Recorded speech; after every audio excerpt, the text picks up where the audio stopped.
balik riak gelombang Selat Malaka tersembunyi kisah kejayaan sebuah kerajaan maritim yang menguasai jalur perdagangan di Asia Tenggara. Sriwijaya adalah penguasa lautan. Bukan sekadar kerajaan yang biasa, ia adalah pusat pembelajaran, perdagangan, dan kekuatan yang disegani di Nusantara, bahkan hingga India dan Tiongkok. Bagaimana Sriwijaya mencapai puncak kejayaannya? Apa yang membuat kerajaan ini begitu berpengaruh di dunia maritim? Untuk itu, mari kita pelajari bersama di dalam video ini. Let's go! Kerajaan Sriwijaya adalah kerajaan maritim terbesar yang berdiri di wilayah Sumatera, Indonesia. Ia berdiri pada abad ke-7 hingga 13 Masehi. Sebagai salah satu kerajaan paling berpengaruh di Asia Tenggara, Sriwijaya menguasai jalur perdagangan maritim di Selat Malaka dan Laut Jawa. Didirikan oleh Dapunta Hyang Sri Jayanasa, kerajaan ini mencapai puncak kejayaannya pada abad ke-9 hingga 10 Masehi di bawah pemerintahan raja-raja yang kuat dan berwibawa yang diyakini di sekitar Palembang. Sebagai pusat perdagangan, Sriwijaya menjalin hubungan diplomatik dan ekonomi dengan berbagai negara di Asia, termasuk Tiongkok dan India.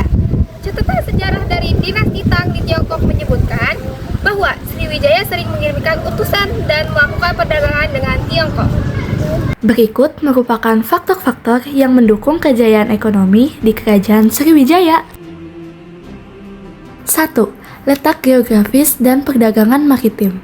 Sriwijaya terletak di wilayah yang sangat strategis, yaitu di Selat Malaka, jalur perdagangan penting yang menghubungkan India dan Cina. Lokasi ini memungkinkan kerajaan untuk mengendalikan perdagangan antara dua kawasan besar tersebut, sekaligus menguasai jalur laut yang sangat menguntungkan.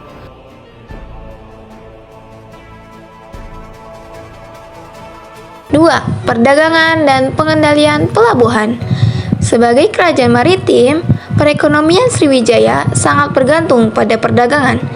Pelabuhan-pelabuhan utama seperti Palembang, Jambi, dan Bangka menjadi pusat kegiatan ekonomi dan perdagangan. Komoditas yang diperdagangkan termasuk rempah-rempah, emas, sutra, dan barang-barang mewah lainnya. Keberhasilan Sriwijaya dalam mengendalikan pelabuhan-pelabuhan ini juga didukung oleh armada laut yang kuat. Sriwijaya juga menjalin hubungan dagang dengan kerajaan-kerajaan besar lain di Asia, seperti dinasti Tang dan Song di Cina, serta kerajaan-kerajaan India. Mereka mengimpor barang-barang seperti sutra dan perhiasan dari Cina dan India. Sementara barang-barang lokal seperti lada, emas, dan karet diekspor ke luar negeri.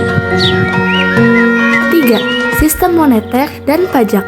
Sistem moneter Sriwijaya sebagian besar menggunakan mata uang logam yang berasal dari India, seperti kepingan emas atau perak.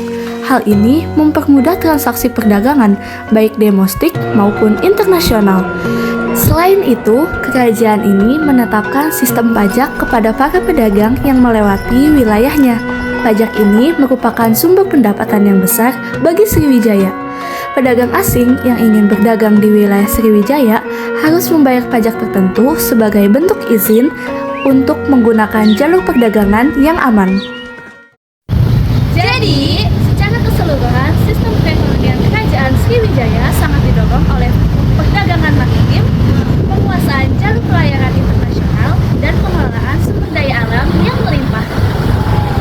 keberhasilan dalam perdagangan dan hubungan diplomatik dengan kerajaan-kerajaan lain membuat Sriwijaya menjadi salah satu kerajaan yang paling kuat dan berpengaruh di Asia Tenggara pada masa